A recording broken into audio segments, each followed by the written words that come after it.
Nanda Premananda Suki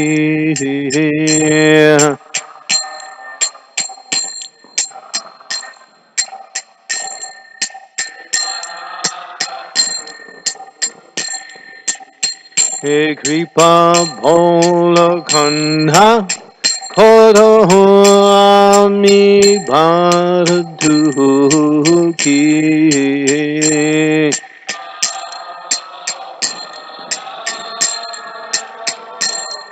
Ami Bhardu Ki Hidhoya Kora Sita Pati Advaita Gosaya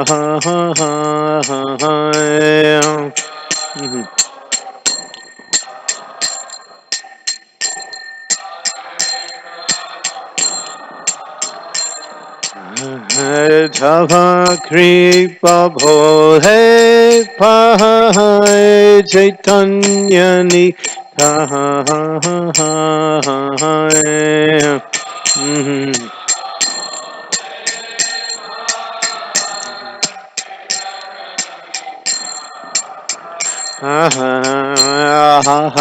Sralrupsanha Tanha Rupa Raguna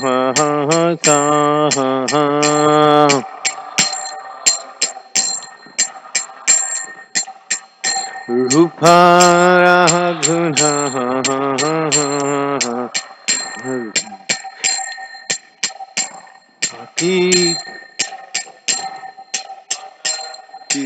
Pata Juga Shri Jiva Prabhu Lokanata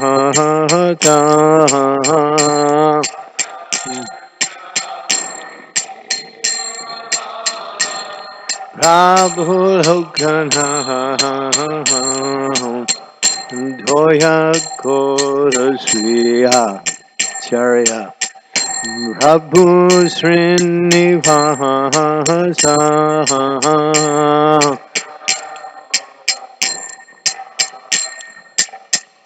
Prabhu Srinivasa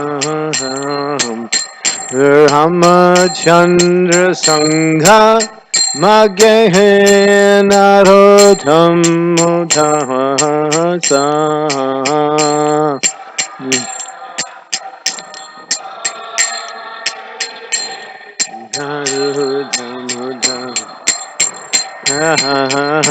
Patita Pavana Abu Dhoya Kora More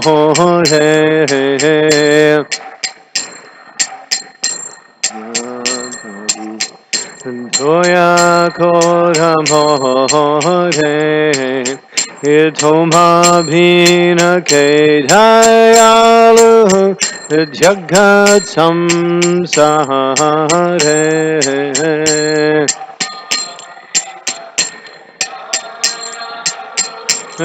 Jagatam Samsara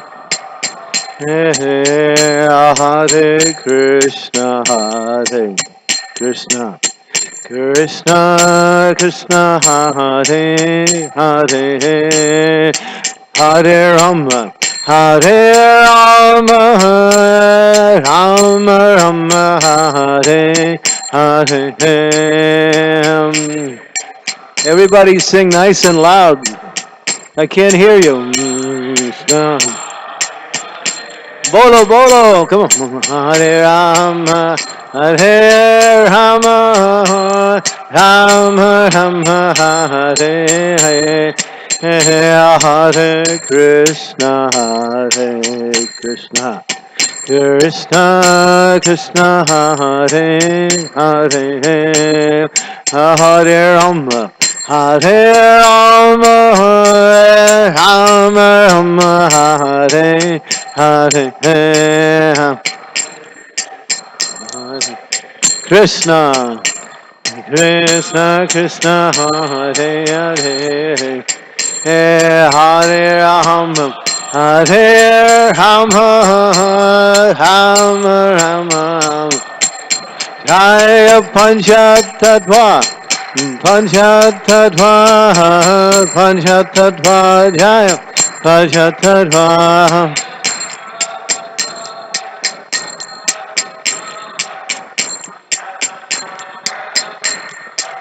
Jaya Panchatattva, Panchatattva, Panchatattva, Jaya, Panchatattva.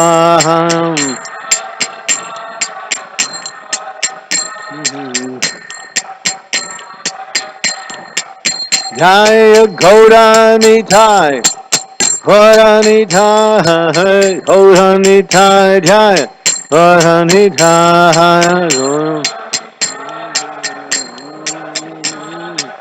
Gauranitai, Jaya Gauranitai, Gauranitai, Gauranitai, Jaya, Gauranitai, Gauranitam, Nitai, Gaur, Hari Bho, Hari Bho, Hari Bho, Hari Bho. Go to Hari.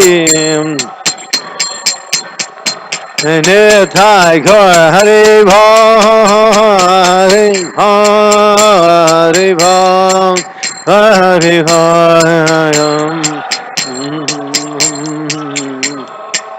Hari Bho, Nitai. Jaya Jaya Prabhupada, Prabhupada, Prabhupada, Jai Prabhupada, Prabhupada, Jaya Jaya Prabhupada, Prabhupada, Prabhupada, Jai Prabhupada, Jai.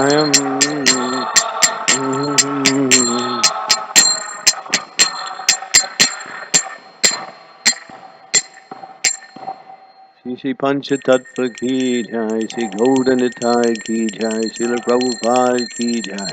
Jai Om Vishnupad Paramahans Parivachaka Charcha Stottara Satra Shri Srimani His Divine Grace A.C. Bhaktivedanta Swami Srila Prabhupada ki. Gaur Premanande. Glories to the assembled devotees, all glories to the assembled devotees, all glories to Shri Guru and Shri Gauranga. Srila Prabhupada ki jai. Hare Krishna Mahamantra ki jai. Everyone should learn this song. This is actually fundamental. This is a particular bhajan that is, we are followers of Chaitanya Mahaprabhu. We don't know anything about Radha and Krishna. We think we do. But if you want to know Radha and Krishna, you have to worship Chaitanya Mahaprabhu. There is no other door to the Radha Krishna's lotus feet than through Gaura Nitai. So we are followers of Sri Krishna Chaitanya Mahaprabhu, who is Sri Krishna Chaitanya Radha Krishna Nahyanya. He is the Supreme Personality of Godhead, Sri Krishna, who has been blended with the mood of Srimati Radharani and has come as the most Karuna avatar, most compassionate. If you're having any trouble in devotional service and it's difficult, just pray to Lord Chaitanya. All your difficulties will be gone immediately. He is so merciful. And in this age, no one is qualified to worship Radha and Krishna. It's not possible. The door to Vrindavan Dham is got a handle only on the inside. You cannot open it. You have to be let in, and you can only be let in when you take full shelter of Gauda Nitai. They are actually the merciful manifestations of, when we understand that and take full shelter of Gauda Nitai and pray to them and follow their instructions and glorify them, then our life and devotional service is not easy, it is just routine. It's natural. They are so merciful, so merciful. And Srila Prabhupada was in Atlanta, Georgia, 1975. He came. On the altar is beautiful, big brass deities of Sri Sri Gaurnitai, right in the center. And on the left side, there was an open altar, and on the right side there was Jagannath, Baladev, and Subhadra. Now they have Radha and Krishna. Radha and Krishna is on the left. Gaur Nitai is still in the middle. And when Prabhupada came, he started to sing Parama Karuna Bahudui Jani Nitai Gaura Chanda Tabe Avatar Sarasiromani Kevalaya Nandakanda. So merciful, how merciful. And Prabhupada started to speak, and he's got a few words out, and that was it. He couldn't speak anymore. It was impossible for him to speak. He was so overwhelmed thinking about the mercy of Gaur Nitai, and all he kept saying is, they are so merciful. They are so merciful. They are so merciful. And tears started coming down Prabhupada's eyes. The whole temple was completely silent. Hundreds of devotees were there. It was a grand celebration to greet Prabhupada. And Prabhupada, it was like the world stopped. Nothing happened for that. It seemed like years, but it was only a few minutes. That's how long that silence seemed to last. Prabhupada was just thinking, how merciful, how merciful, how merciful are these two brothers. They are so kind, so kind, so kind. And he couldn't speak. He couldn't really express anything else. And then finally he said, have kirtan. That's all. There was no class. Couldn't even talk. So we get a little indication of how merciful, when the pure devotee explains it in his own realization, how merciful Gaur Nitai is. They are so kind, so merciful. Jagai and Madai, what were their qualifications? Only disqualifications. Right? That's all they were rogues, thieves. They committed practically every crime. Chitragupta, the secretary of Yamaraj, was keeping records of their sinful activities. And then Yamaraj asked, what is the sinful activities of Jagai and Madai? He said, we can't even record it. It's so much. We've just hired 100 new scribes in order to write down their sinful activities. And they're working overtime, and we're 30 days behind calculating their sinful activities. It's impossible. Yamaraj fainted. Yamaraj, he's very sober. So we get a little from that particular pastime, because Chaitanya Mahaprabhu and Lord Nityananda, they gave love of God to these two rascals who had not only no qualifications to get love of God, but only disqualifications to be punished. But their punishment was, they got the mercy of Nityananda. Chaitanya Mahaprabhu is merciful, but Nityananda, whoa, you can't understand his mercy. It's not possible. But Nityananda's mercy is Chaitanya Mahaprabhu's mercy. He carries it. And he carries it and adds his own mercy to it. It's combined. You pray to Lord Nityananda, and he is the original guru. He is the original spirit to execute devotional service. Nobody.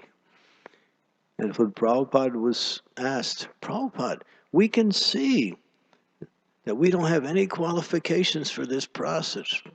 How is it? We've came to you and we're executing devotional service. Prabhupada said, I created your qualifications. In other words, I gave them to you. Oh no, so you can somehow or other execute this devotional service. But where is that coming from? It's an ocean of unlimited compassion coming from Sri Sri Gaura Nitai. And they are the gateways to the higher realms of Krishna consciousness, which is love of God in Sri Vrindavan Dham.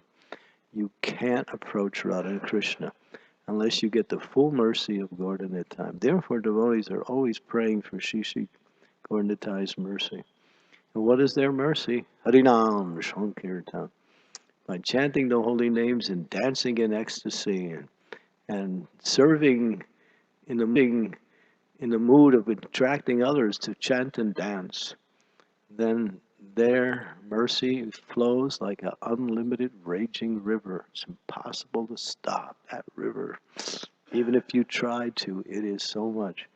Prabhupada said, Gaura is so merciful. He gave an example. He said, I come up to you and I say, here's $5. You say, no, no, no, I don't want it. You keep it. Thank you very much. You're very kind, but no, no, you take it. No, no, no. And so I grab your pocket, and stick it in your pocket and close it. You can't get it.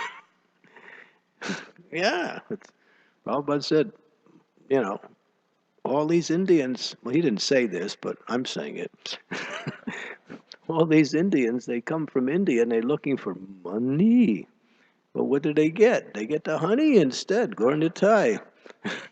Lord, we got out of India. We're running away from Krishna, and Krishna's here now. What happened? He's surrounding us, but now he's come in a different form. He doesn't look like Krishna, but he is Krishna. In fact, he is more merciful than Krishna. He carries that full mercy. And Gaura is so determined to do one thing. They want everyone to become Krishna conscious,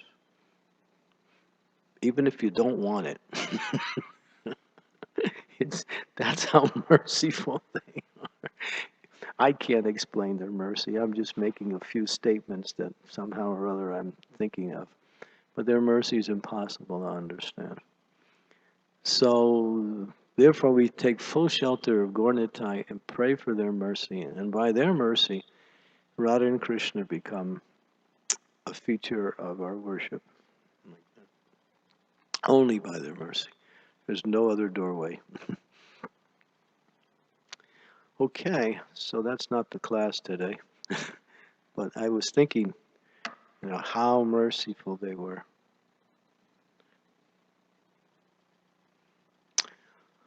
Okay, Srimad Bhagavatam.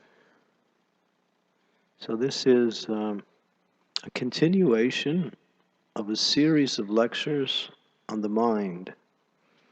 And we have done 3 lectures. The one this yesterday for class, the night before, and yesterday morning we did 3 classes on the mind. So I've pretty much, not exhausted, but pretty much covered the main principles that I wanted to cover. So today will be a little bit of a review, and at the same time we'll add a few more points. But if it sounds a little bit like the same, it is. So, and therefore, in Krishna consciousness, in order to really get the benefit of this philosophy, you got to keep hearing it over and over and over again. Prabhupada said, I put everything, but in a different way. That's all. He said that. Everything's in the first canto, he said. Even there's a whole narration of Krishna's pastimes in the first canto also, which is a prelude to the 10th canto. Okay, so we can, I'm going to ask you some questions now. Don't go to sleep, because I might call on you also. Is that okay? You give me that liberty? Do I have that permission? I can call on you? No? No? Who says no? Temple President, you please back me up here. Okay. All right, so we'll chant this verse. This verse is there's a series of verses from the 11th canto, and these verses are spoken by Krishna.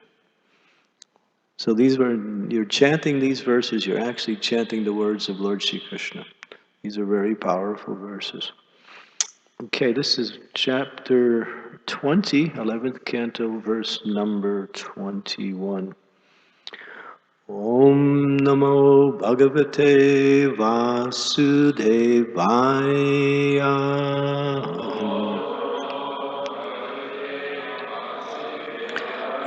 Om Namo Bhagavate Vasudevaya.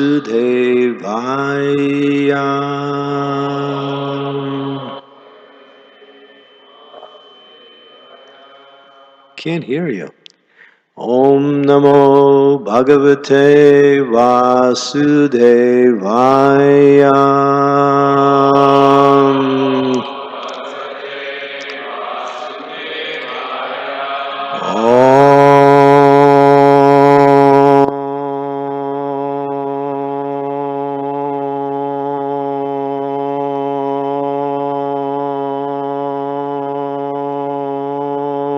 Namo Bhagavate Vasudevaya.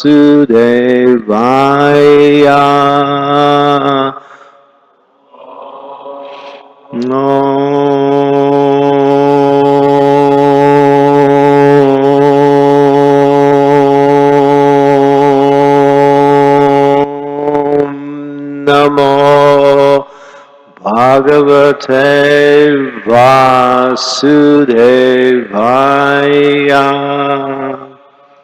That means I worship the Supreme Personality of Godhead, Lord Vasudeva, who is situated everywhere. That is the actual meaning of that chant. And Om, A-U-M. A is Krishna, U is Radharani, M is all living entities. It is the bij, or the seed, of all mantras in the Vedic literatures. And Krishna and Om are non-different. So we're not getting into some impersonalism here. This is actually, when we chant Om, you're actually chanting the name of the Supreme Personality of Godhead. The only difference between Krishna and Om is that Krishna indicates the personality, where Om doesn't indicate the personality, but it is the personality. There's no difference in that sense. Okay. Eshavai Paramam Yogo Manasat Sagrahas Smritaha Hridaya Dhyatva Anvichchan Damaye Varvato Muhu Eshavai Paramo Yogo Hridaya Dhyatva Anvichchan Damyasve Varvato Muhu Esavai Paramo Yogo Manasa Sangraha Smitaha Hridaya Gyatva Anvichchan Damaye Varvato Muhu.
Ladies?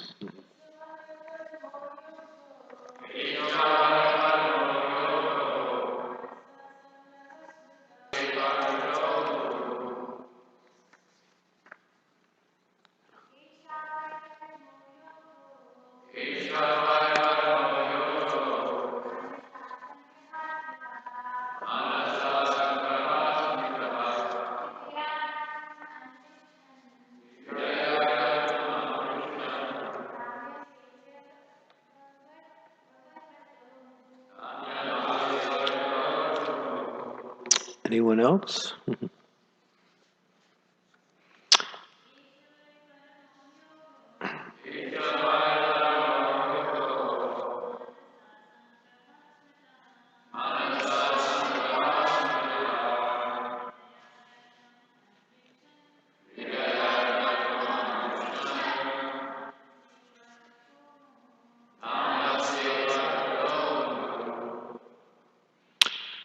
Asia, this, Vai, indeed, Paramā, supreme, yoga, yoga process, manasa, of the mind, sangraha, complete control, smrita, thus declared, hridaya gyatva, the characteristics of knowing intimately, anvichan, carefully watching, dhammyasya, which is to be subdued, eva, like arvata, of a horse, muhu, always.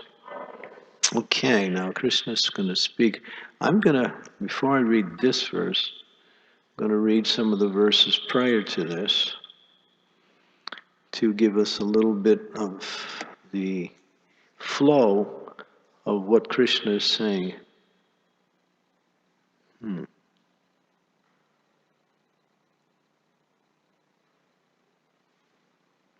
Without attachment, a bird gives up the tree in which his nest was constructed when that tree is cut down by cruel men who are like death personified, and thus the bird achieves happiness in another place. Knowing that one's duration of life is similarly being cut down by the passing of days and nights, one should be shaken by fear. In this way, giving up all material attachments and desires, one understands the Supreme Lord and achieves peace. The human body, which can award all benefits in life, is automatically attained by the laws of nature, although it is a very rare achievement. This human body can be compared to a perfectly constructed boat, having the spiritual master as the captain, and the instructions of the personality of Godhead as the favorable winds impelling it on its course. Considering all these advantages, a human being's own soul. A transcendentalist, having been disgusted and hopeless in endeavors for material happiness, completely controls the senses and develops detachment. By spiritual practice, he should fix the mind on the spiritual platform without deviation. Whenever the mind, being concentrated on the spiritual platform, is suddenly deviated from its spiritual position, one should carefully bring it under the control of the self by following the prescribed means. Now Krishna is going to tell you, you're working in devotional service, your mind is getting absorbed. Now the mind gets deviated. Now Krishna explains what to do. One should never lose sight of the actual goal of mental activities, but rather conquering the life air and senses and utilizing intelligence strengthened by the mode of goodness, one should bring the mind under. Daring to tame a headstrong horse first lets the horse have his way for a moment, and then, pulling the reins, gradually places the horse on the desired path. Similarly, the supreme yoga process is that by which one carefully observes the movements and desires of the mind and gradually brings them under full control. Please repeat. An expert horseman, desiring to tame a headstrong horse, first lets the horse have his way for a moment, and then, pulling the reins, gradually places the horse on the desired path. Similarly, the supreme yoga process is that by which one carefully observes the movements and desires of the mind and gradually brings them under control. Purport. Just as an expert rider intimately knows the propensities of an untamed horse and gradually brings the horse under control, an expert yogi allows the mind to reveal its materialistic propensities and then controls them through superior intelligence. Alerted transcendentalists withholds and supplies sense objects so that the mind and senses remain fully controlled. Just as a horseman sometimes pulls sharply on the reins and sometimes allows the horse to run freely. The rider never forgets his actual goal of destination and eventually places the horse on the right path. Similarly, a learned transcendentalist, even though sometimes allowing the senses to act, never forgets the goal of self-realization, nor does he allow the senses to engage in sinful activity. Excess austerity or restriction may result in great mental disturbance, just as pulling excessively on the reins of a horse may cause the horse to rear up against the rider. The path of self-realization depends upon clear intelligence, and the easiest way to acquire such expertise is to surrender to Sri Krishna. The Lord says in Bhagavad Gita, Tesham satata yuktanham bhajitam pritipurvakam dadhami buddhi hogam tam. Sincerely engaged in loving service to the Lord, without personal envy or personal motivation, the Lord will reveal from within the heart the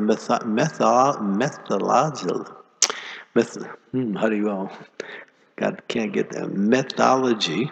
Is that it? We got it. Methodology. Okay, methodology required to control the mind. Expert riding the waves of mental desires, a Krishna conscious person does not fall from the saddle. He eventually rides all the way back home, back to Godhead. Om Agyantimirandasya Gnana Salakaya Chaksu Unmilitam Yena Tasmai Shri Gurave Namaha Sri Chaitanya Manobhistam Staptitam Yena Bhutale Swayam Rupa Kadammayam Dadati Swam Padantikam. Shri Krishna Chaitanya Prabhu Nityananda Shri Advaita Gadadhara Sivasudi Gaur Bhaktivinoda Hare Krishna Krishna Krishna Hare Hare Hare Ram Ram Ram Hare Hare. Interesting little analogy Krishna uses. Krishna is speaking this. How, in order to control the mind, he gives us a little restriction. Don't try to forcibly control the mind. He says, watch the mind. Watch where it goes. You watch the mind, the intelligence. Watch where it goes. Keep your eye on it. And then gradually move it this way and that way until you can get it onto the path of self-realization. He says if you pull too hard on the reins, the mind will jump or buck. Excess austerity or too much sense gratification, both is detrimental to mind control. When there's excess austerity, the heart becomes hard and the mind becomes what we say disturbed. And we see sometimes yogis perform tremendous austerities in order to gain something material. Vishwamitra Muni, look what happened. He's a prime example. He came in contact with Vashishta Muni. And Vashishta Muni was a great Brahmin, and Vishwamitra Muni was a powerful Kshatriya. Vishwamitra Muni came with his armies to the place where Vashishta Muni was. Vashishta Muni, being a Brahmin, he welcomed the Kshatriya and provided everything they needed because he had a cow called a Kamandenu cow.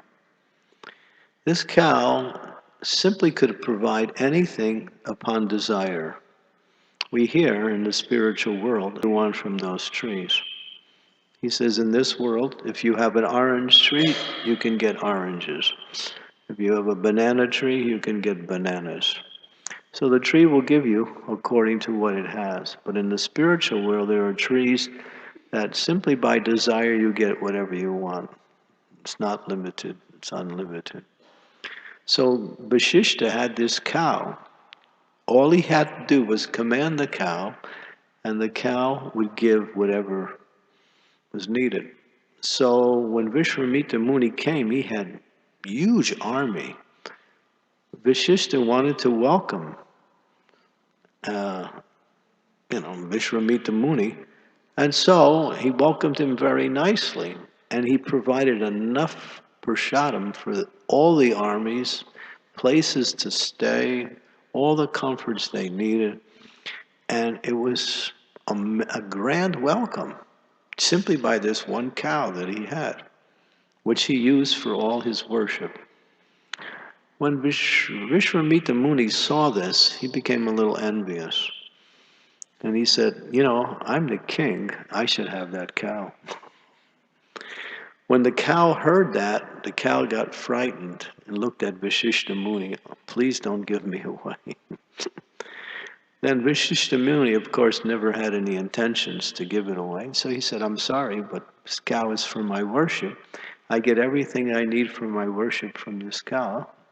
This is my whole life. But Vishwamitra Muni was not going to accept that explanation. So he tried to forcibly take away the cow. And then when the cow was being drug away, with tears in his eyes, he looked at Vashishta Muni, and Vashishta Muni commanded him, create an army. So out of the cow, a huge army came and destroyed Vishwamitra Muni's army. The whole army was destroyed simply by the power of this cow. That's Brahma Tejas. He had such power. Now, when Vishwamitra Muni saw that his whole army was destroyed simply by this, what we call the power of the Brahmanas, he was thinking, I'm a Kshatriya, but Brahma Tejas is higher than Kshatriya Tejas. I want to be a Brahmin. I want to be a Brahmin. So he gave up his position as the king and started performing great austerities in order to become powerful as a Brahmin. So he started a whole process of meditation. And his meditation was so strong. In the wintertime, he would immerse himself in ice-cold water up to his neck and meditate.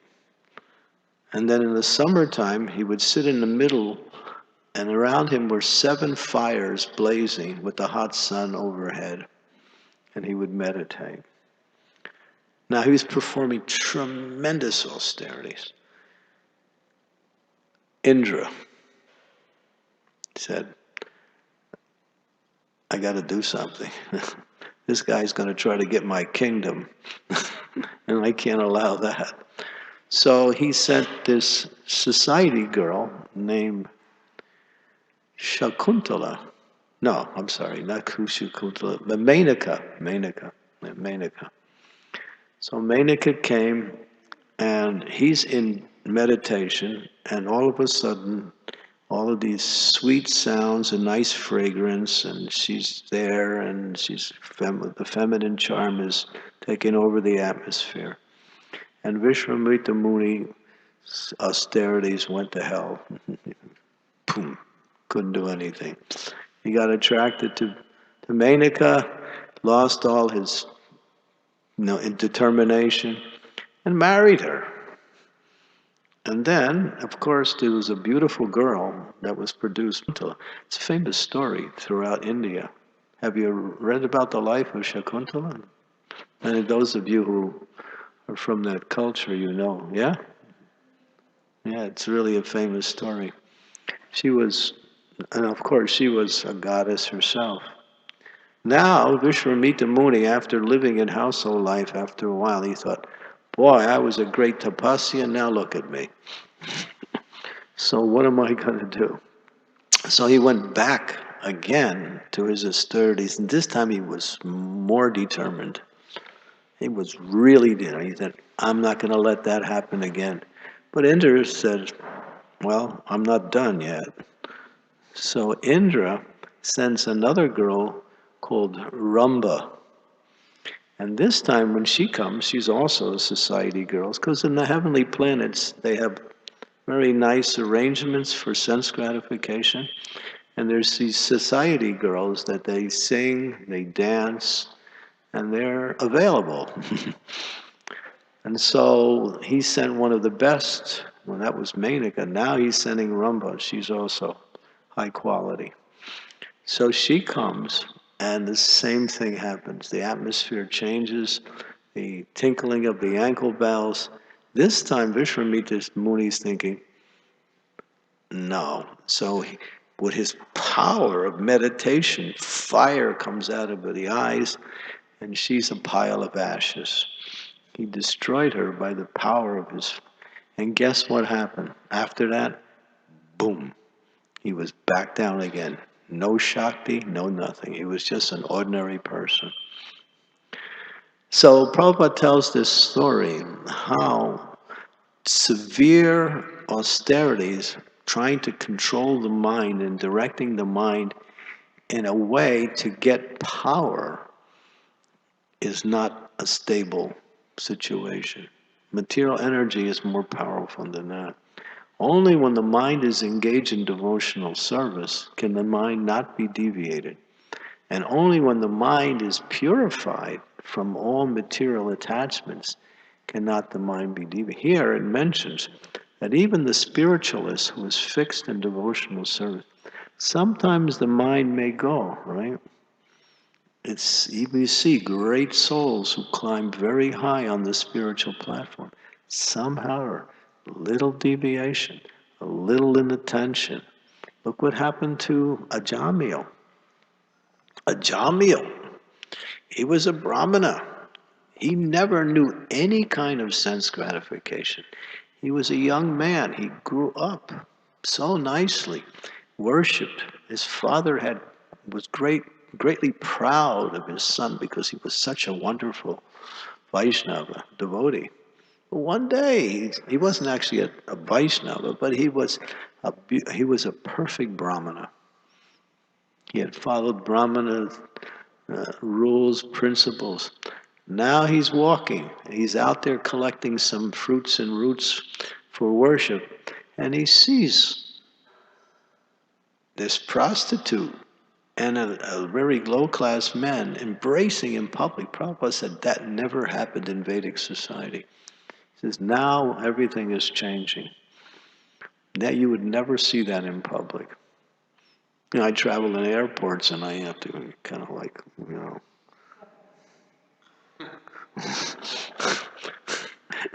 It's like you never know what's going to go on next. Like that. It's dangerous out there. So, yeah, it is. So, Ajamil, he just happened to notice that, and his mind became attracted. And then his whole life changed. He couldn't get that image out of his mind. Have you ever had that experience? Some bad image or some image comes into your mind and you can't get rid of it? Prabhupada says, I'm on the airplane and they play all these movies and I don't want to see them. When I look at them, I think, oh, these are, but then, and Prabhupada's using himself as an example. He said, then I can't get that image out of his mind. It kept coming back and coming back and coming back. And all he could think of was that lady. And so at one point he actually chased after her. And she was a prostitute, high class in terms of living. And therefore he marries her, now he has to support her. And he made his whole life simply to support that prostitute and enjoy sense gratification. Prabhupada said he did so many sinful activities just to get the money, just to get the wealth that was needed to support.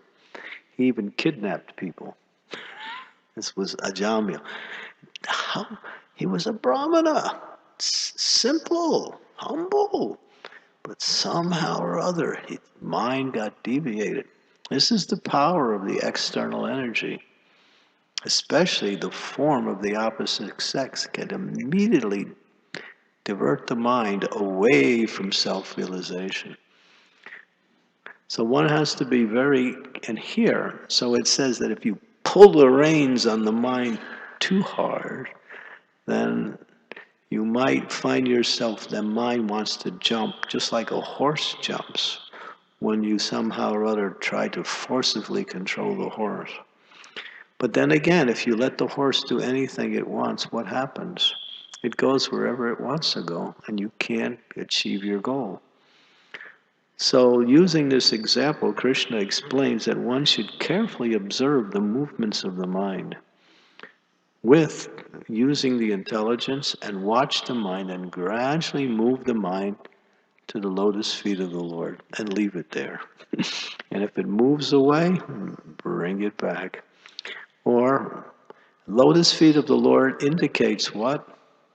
Devotional service. Devotional service. Keeping the mind engaged in devotional service. That is the safe platform. There was one devotee in our movement, very elevated devotee. He didn't have much.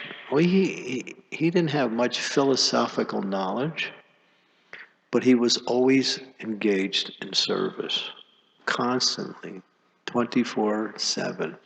Even when Prabhupada came, we were talking about Jayananda, Jitendriya. You remember Jayananda? Yeah. Yeah, he was perfectly. And he was so absorbed in Krishna that sometimes the devotees would ask Jayananda, uh, you know, they would ask him, he would always say, I have no time because I'm so busy in Krishna consciousness. He had no time for anything else. And Prabhupada tells a story, interesting story about himself. And it's not actually a story he told, it's an incident in the life of Srila Prabhupada. It happened in India. Prabhupada was giving a lecture, I believe it was in Delhi, and some very important people from the local government came. And they were honored, flat on his body with his head on the ground, full dandavats, and stayed there at the lotus feet of Prabhupada. Now, the devotees, we were all Westerners at the time, they saw that. They said, wow, look at that person. He has so much respect and reverence for Srila Prabhupada. So after that, the devotees just had to ask the question, Srila Prabhupada, what is it about you that attracts, such people to worship you like that? Prabhupada's immediate answer was, I have no lust. And then he walked away.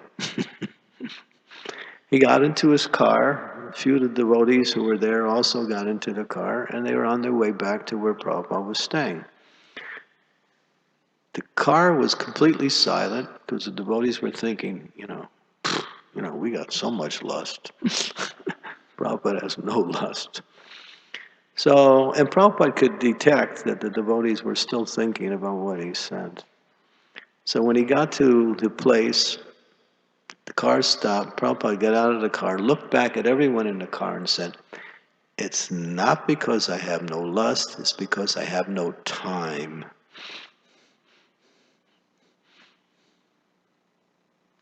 Did you get it? I hope so. It means if you give Maya time, she's got you. That's why the idea is to keep the mind always engaged in devotional service. And even if Maya comes along,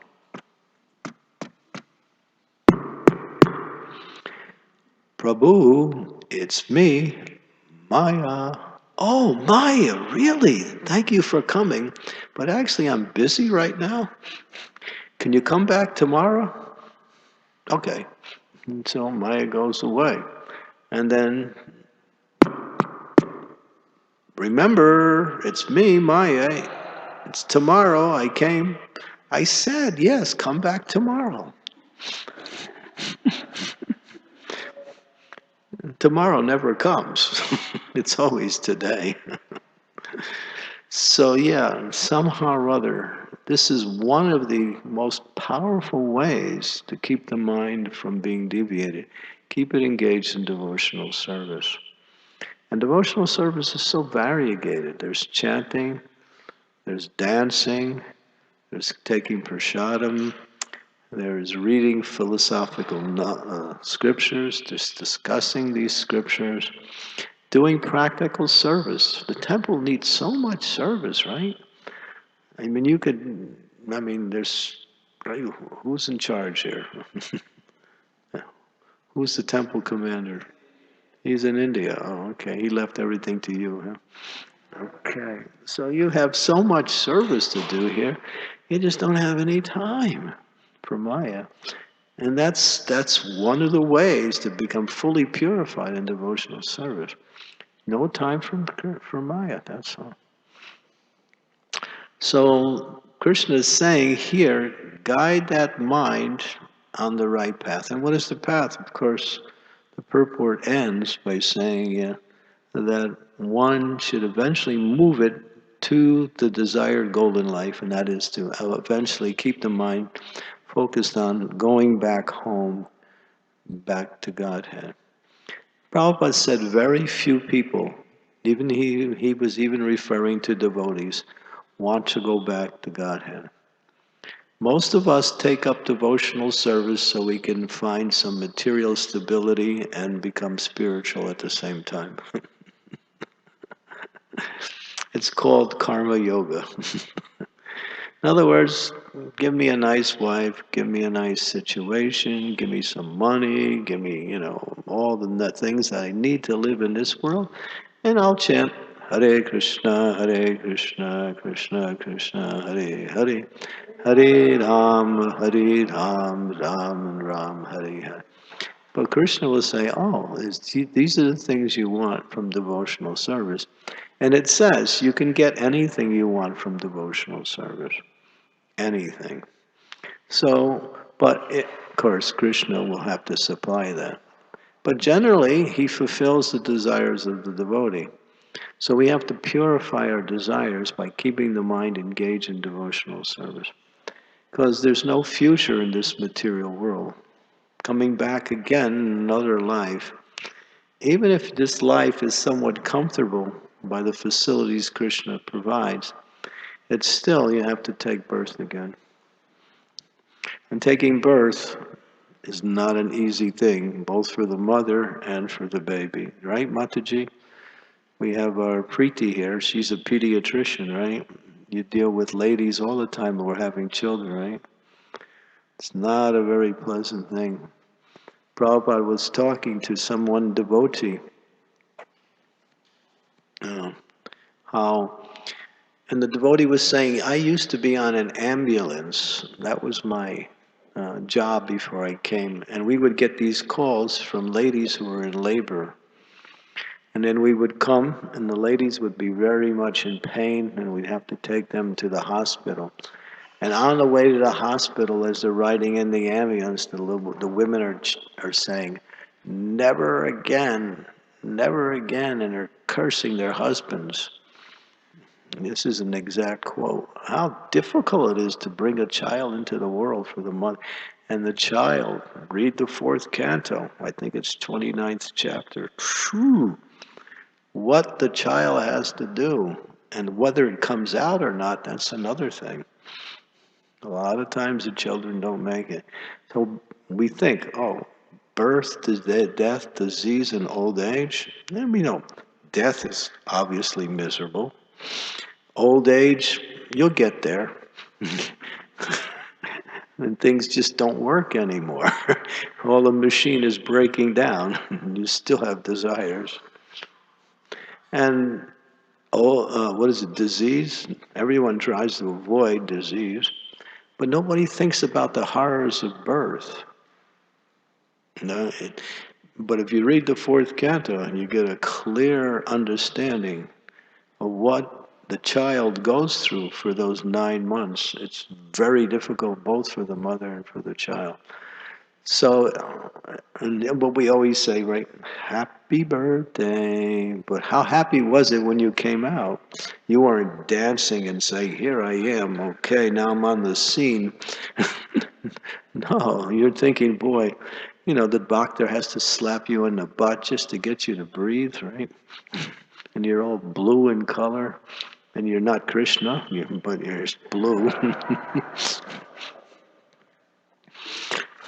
So birth is not it's just not nice. It's very difficult. So therefore, finish up in this life.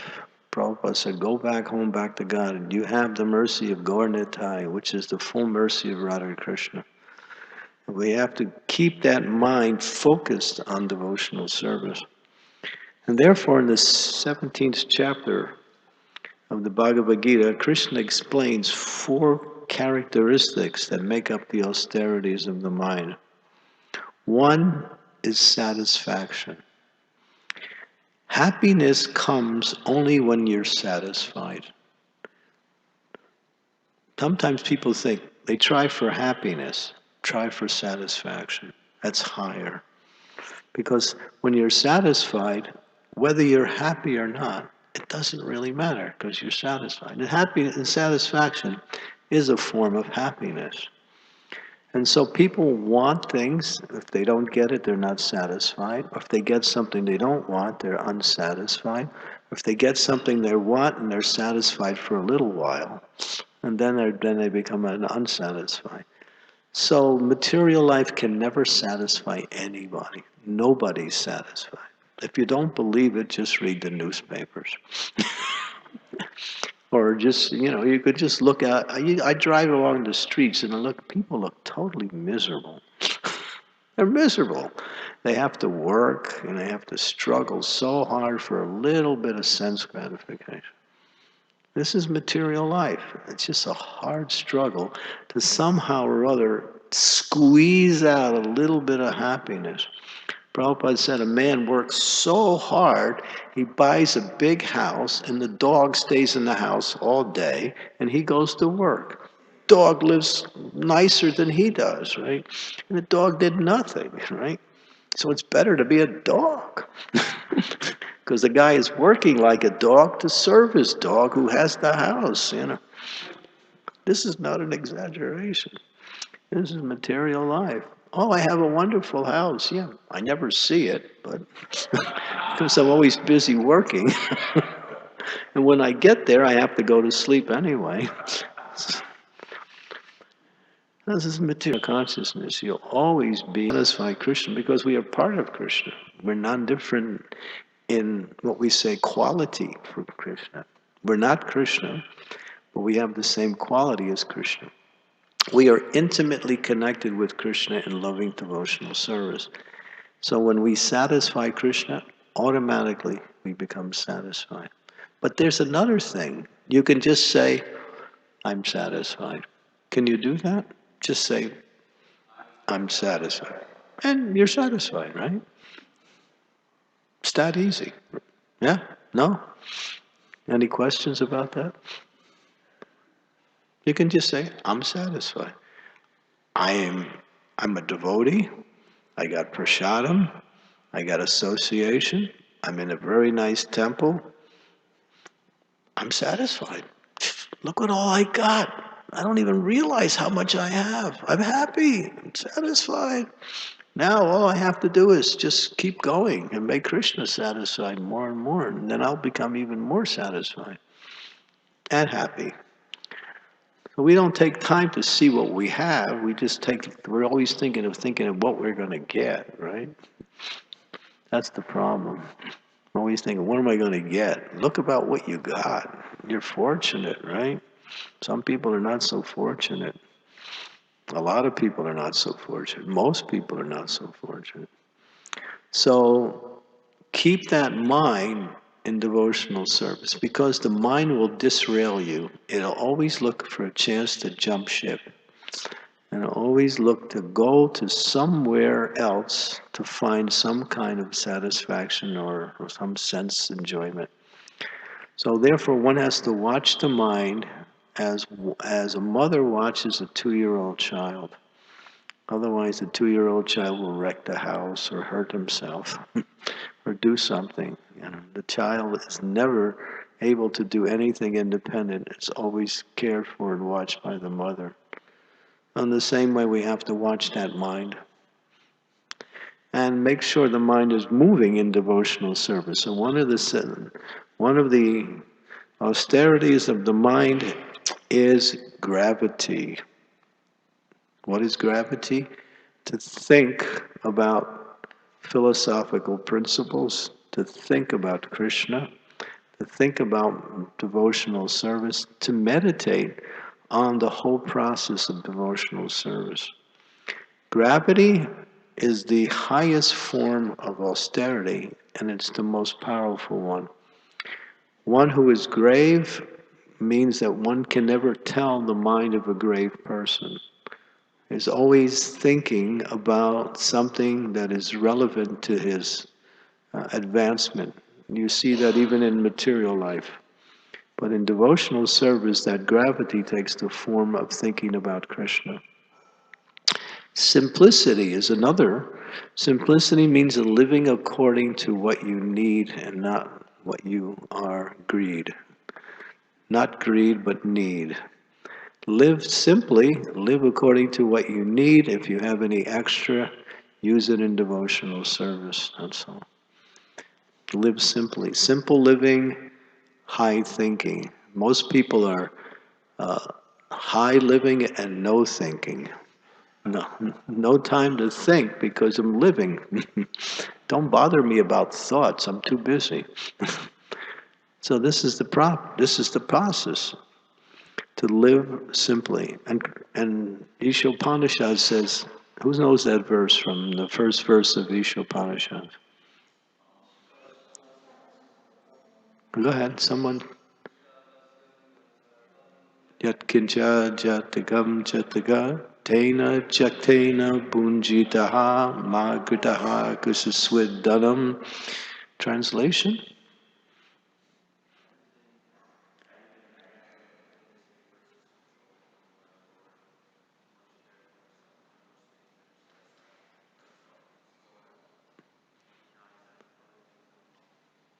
And knowing who they belong to, right? And so, in other words, everything that is animate and inanimate is owned and controlled by the Lord. And Krishna allows you to live according to your needs. If you live beyond your needs, then you have to struggle unnecessary. In the next verse, who knows the translation of the next verse? Number 2.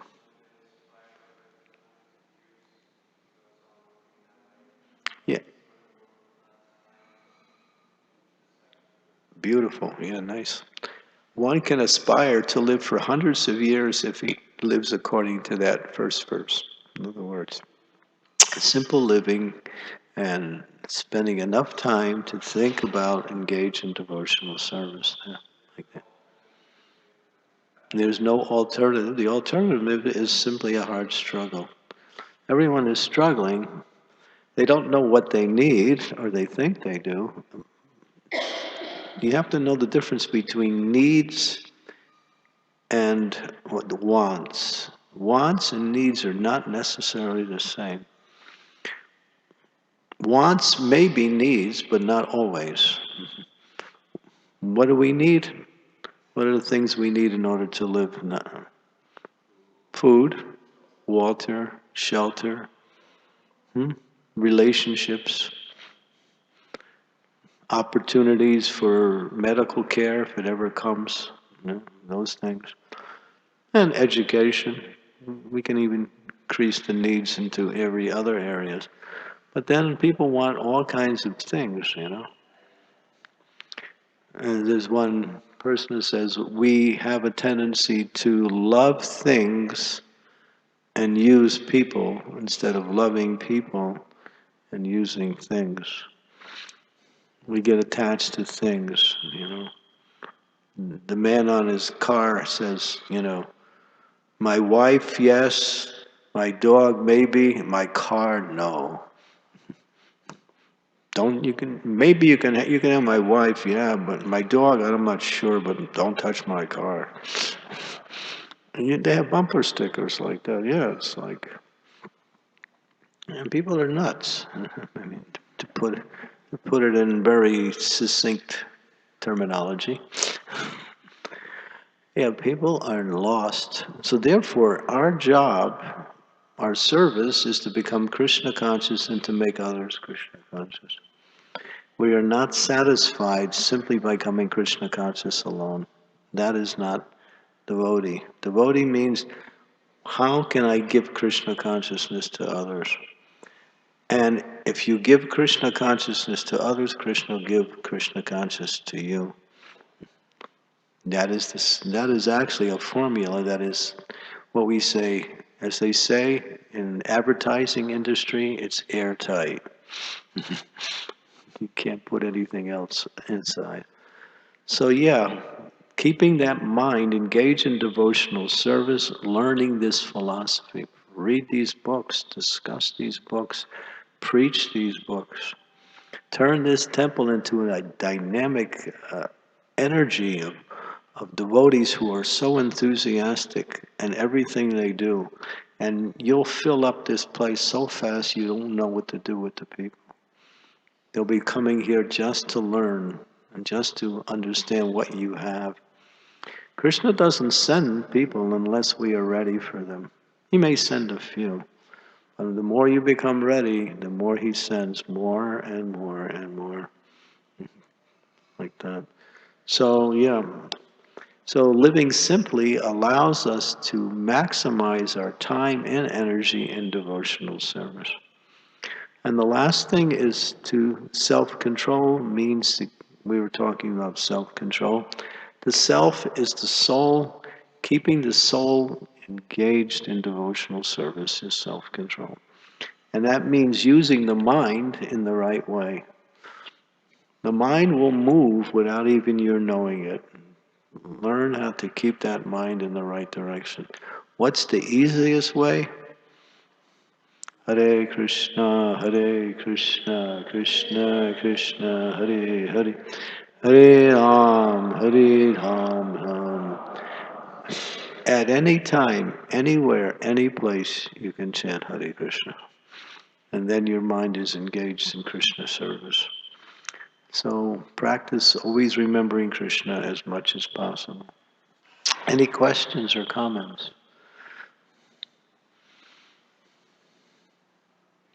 Karunya Nidhi.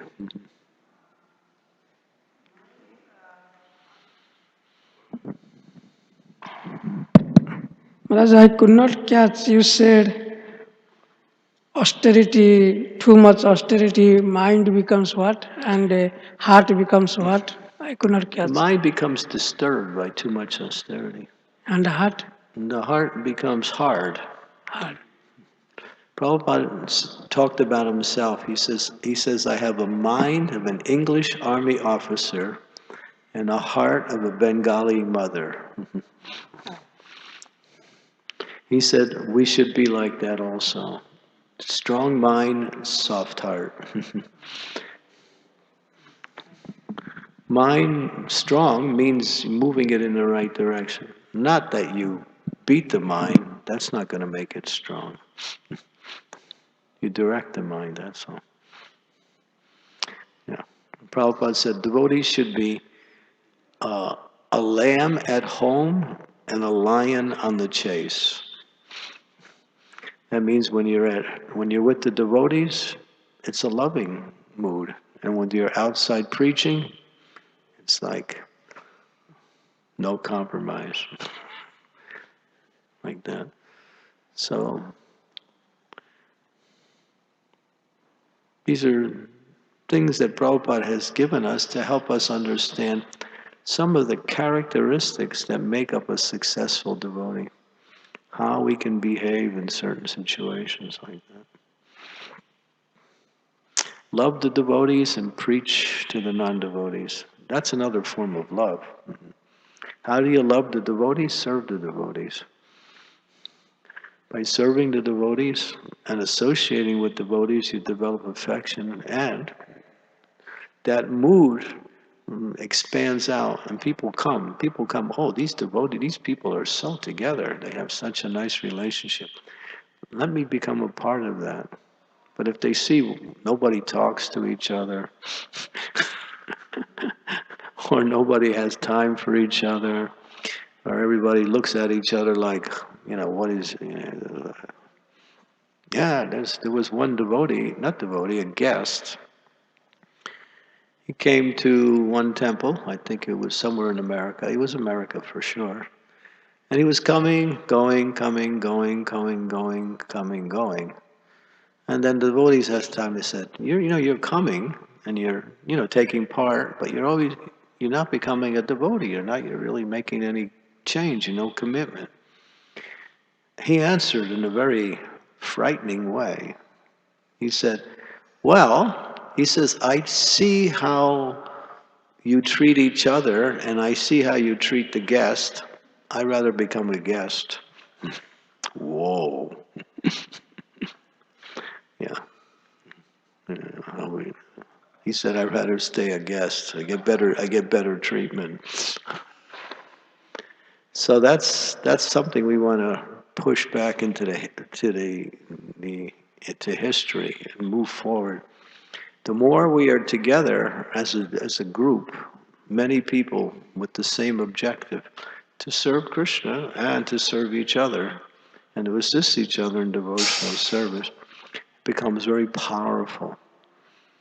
Prabhupada talks about Aesop's fables, that famous story. If you take a bundle of sticks and you try to break it, you can't. But if you take each stick, and you can break each stick easily. We stay united in Krishna consciousness. We become so strong. And we give so much support to each other. Even if you lack in certain areas, by that sadhu sangha, that association, then whatever you're lacking is automatically provided by that association. Association with devotees is the highest principle of spiritual success. Even more important than chanting Hare Krishna.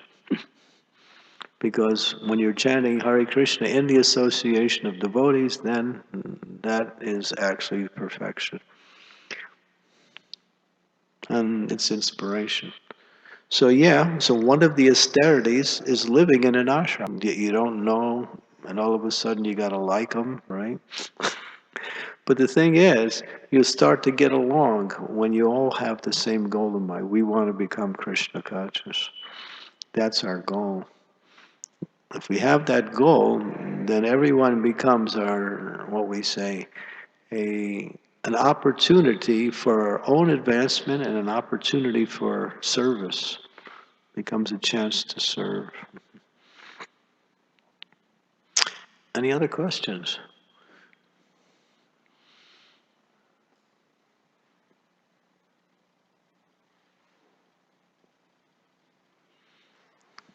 What is your name? Bhakta Alex. Alex. Hare Krishna. Thank you, Maharaj. Hare Krishna. Just a question about Sadhu Sangha, devotee association. Are there proper ways or methods or techniques to get the most out of devotee association? Like how to actually just be in the mood of service all the time. If you're always in the mood of service, and that mood takes on different avenues. So if you're with devotees, talk about Krishna, or talk about something related to devotional service. That's serving the devotees. If you see an opportunity where someone needs something and you could provide it, that's opportunities for service. That's association. And friendly behavior between devotees is just like on the outside, we develop friends and we talk about different things. So we develop friendship inside of the ashram and also talk about Krishna, or talk about devotional service, or talk about the struggles we're going through as devotees. And you find that the struggles are somewhat similar, like that. So these are some, this has to be practiced to develop this mood. Because we're all individuals and we all have our own personalities. And that should never be something we sacrifice.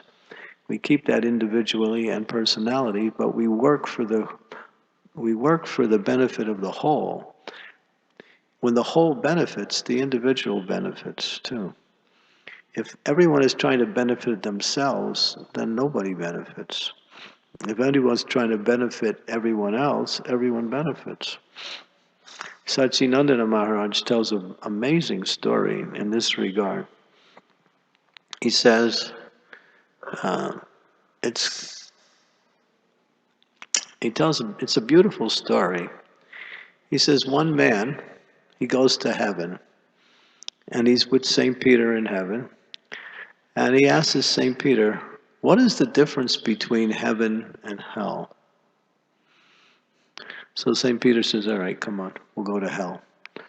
So they go to hell, and all the residents of hell are there. And when it's time for eating, for lunch, they all sit around this huge round table, and in the middle of the table, all the food is there. Nothing is in front of anyone, it's all in the middle. And they're all sitting on this round table, and they all have these long forks. So when the bell rings, they're all supposed to take the forks, and then they have to eat. But the forks are so long that when they go to take the food, they can't move the forks. They're banging into each other's fork, and the food is falling off, and nobody can eat. And so this is going on. Everybody's frustrated. So then Peter says, now you know what hell is like? He says, come to heaven now. All right, so he comes to heaven. He's up there. Same situation. Table. Everyone's sitting around the table. The food's in the middle of the table.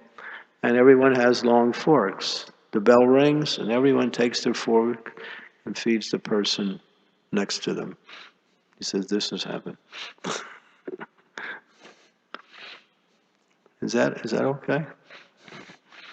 That's a very powerful message when you think about it. A very powerful message. Anything else?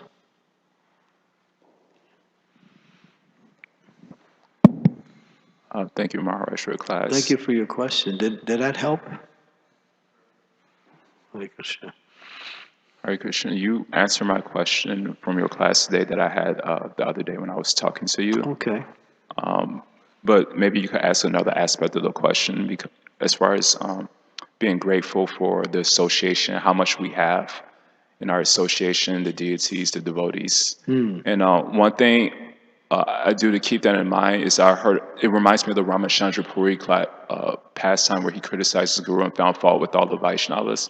Yeah. And there's a nice quote I always keep in mind for my own peace of mind, my gratitude. There's a quote that says, we may be at the right place at the right time with the right people, but if we have the wrong mentality, nothing can give us happiness. Right. So my question is, sometimes we see the devotees may leave Christian consciousness because the devotees weren't treating me right.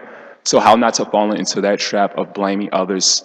They're responsible for me being Christian consciousness or not Christian consciousness. There's an old saying, we have found the enemy and he is within. If you're looking to blame others for whatever is happening to you, you miss the opportunity to make any change in your life. And you just stay in a very accusing mood. And you get nowhere. And actually you suffer. So therefore, Prabhupada says, don't become disturbed by the instrument of your karma. Don't become disturbed by the instrument of your karma. If someone is doing something that you seemingly like you don't like, you have to ask yourself, why is this happening? What is it about me that's causing this to happen? and then you turn to Krishna. And obviously, there is always some reason for something. That person may also be acting wrong, but for a devotee, there's always some reason why Krishna allows a devotee to be put into a difficult situation. One, to purify them from some attachment. Two, to make them more dependent on him. Or three, to learn to give them certain qualities they need to make advancements, such as humility, tolerance, forgiveness. So obviously, when something happens, there is some chance to gain from that. Going away means you lose the opportunity to understand and to solve the problem. Try to work with the situation. If it becomes impossible, then there may be other options, but always try to work with the situation. And one of the things is we have to learn how to forgive. Forgive, but don't forget. They say forgive and forget, but that could be dangerous.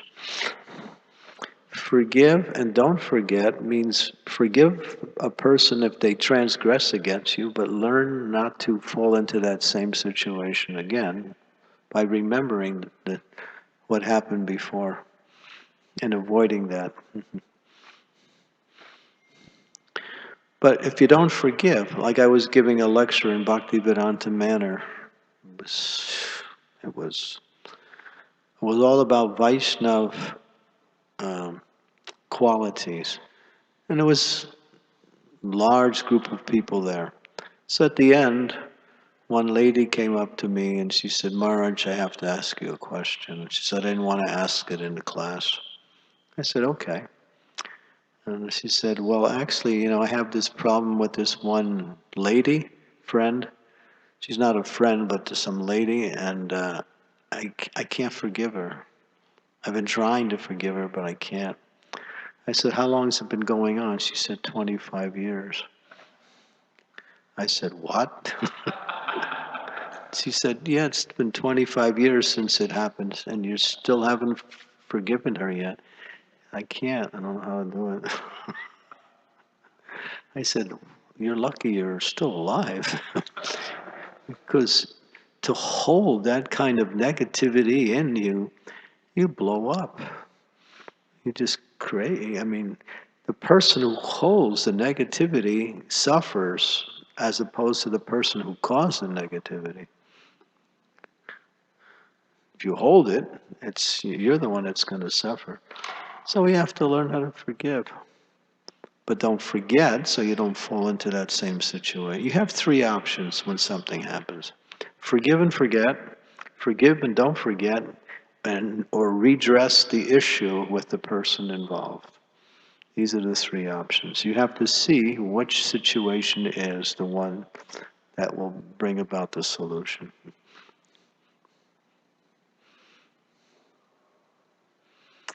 Yeah. Otherwise, we're just struggle. Our minds we can't even chant japa because we're still thinking about what happened in our mind. Right? It always comes up, right?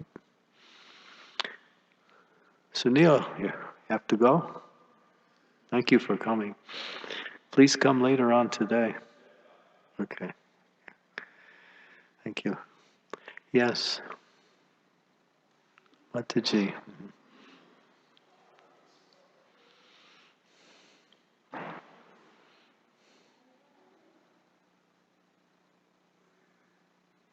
I wanted to hear more on when you said don't give up your individuality.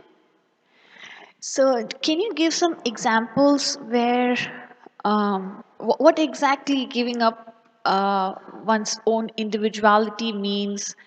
And when we are associating with devotees, we get influenced by them in such a way that we give up our individuality. Well, you can work with a situation and sometimes be influenced by what's happening, but you remain who you are. In other words, don't try to adopt another person's mentality in order to work in such a way. they say you can only be who you are because every other position is already taken. So each person is a pure soul. Each person has a loving relationship with God. Each person has their own personality spiritually. Each person has their own material personality too. That shouldn't also be neglected. So we have our material personality and character, and we can contribute to a situation based on what we can provide as an either some service, some information, some encouragement, some kindness. In other words, you kind of have to, before you can really function in a larger group, you have to know your role as within your own self, who you are and how best you can contribute. And you can also learn that as you're doing it. But some people, they actually feel bad about themselves. Everyone is unique, both materially and spiritually, like that. So what I was trying to say, maybe I said it in a very, let me say, short form, is, understand what you can contribute as a person to whatever situation you're in. You have something to contribute if you're working with a group like that. You may not be able to do other things that people do, but there's always something. Everybody has some ability. Everyone has some talent. Everyone has something that's about them that they can work with and contribute to the larger whole. But you shouldn't lose that and try to be somebody else. You might admire someone else's, qualities and their abilities, and you may also try to do similar things, but still, you can't be them. You can't be anybody other than who you are. Does that help a little? Yeah. Yeah. Sometimes people are not happy about themselves. Get over that. There was one devotee, she was leaving her body, and she was a very wonderful devotee. Her name was Amekala. She was a Prabhupada disciple. And while she was leaving, she says, I only know one thing. Krishna loves me. That's all. I know Krishna loves me. And she found so much solace in that while she was leaving her body. It became easy for her to leave her body. Krishna loves me. And it's true. Krishna does. Yes. Hare Krishna Maharaj.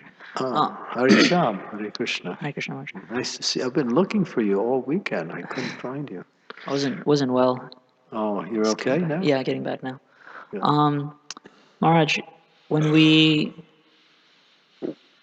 trying to share with other people outside who are not yet devotees the science of the mind, and they haven't yet fully understood the Krishna conscious conception, and we want to help them with their minds, what is a good middle step? Like, for a devotee, when we experience something negative, we can try to see it as Krishna's arrangement. Just So we can see find it as out what they're purification. interested in and relate that to Krishna consciousness. That's all. Get to know who you are working with and a little bit about them. But everyone is looking for some pleasure. Now, the best way is kirtan, prasadam, like that. But if you're on a one-to-one basis and you're just discussing things with them, you find out a little bit about them, and then you can open up that relationship by injecting something spiritual. Doesn't have to be philosophical, but something spiritual. It's just a matter of just opening up some communication. Once the communication starts, then you'll know what to do. It comes automatic. Right? Yeah. There was more to your question, right? That helps. That helps. That definitely helps. I was just thinking about how, in Buddhist circles, they always talk about this idea of detachment and observing the emotions of the mind, observing the thoughts of the mind. I was wondering if that's a good maybe middle step before we bring them to the Krishna conscious conception, or should we do something else? I was wondering what your thoughts are. For yourself or for others? No, for non-devotees, people who haven't yet come on board. Yeah. And so what is a good middle step to teach them some mental hygiene, some techniques to deal with their mind? Well, I give this seminar in a very simplified way at universities, and they really like this seminar on the mind. I get psychology students who come to the talk like that, and I keep it simple. I'm just telling them the difference between you and your mind and your body, and saying this is one of the best ways to somehow or other bring the mind to a higher level of existence, a higher level of happiness. And then I introduce the Hare Krishna Mahamantra. And it's not hard. It's just that you start off and just talking about the mind. Or you talk about relationships. Or you can pick a topic that people are interested in. What are people interested in nowadays?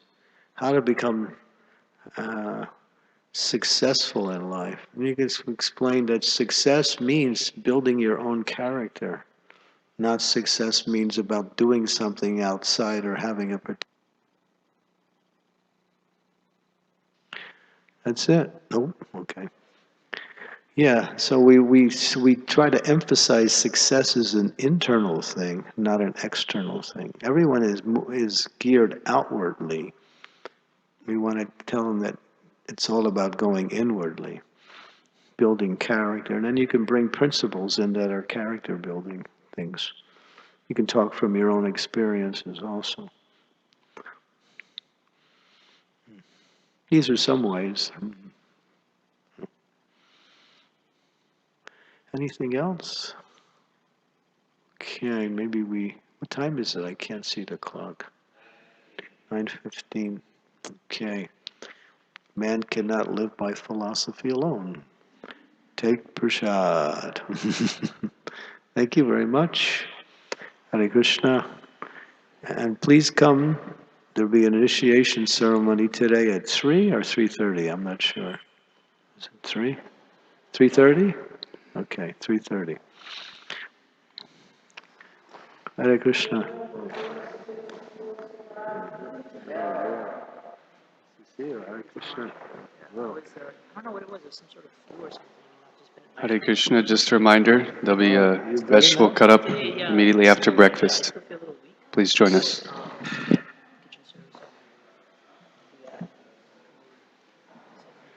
yeah, I heard you were here, so I was thinking I'd get an opportunity to see you. I'm hearing a little bit about that project.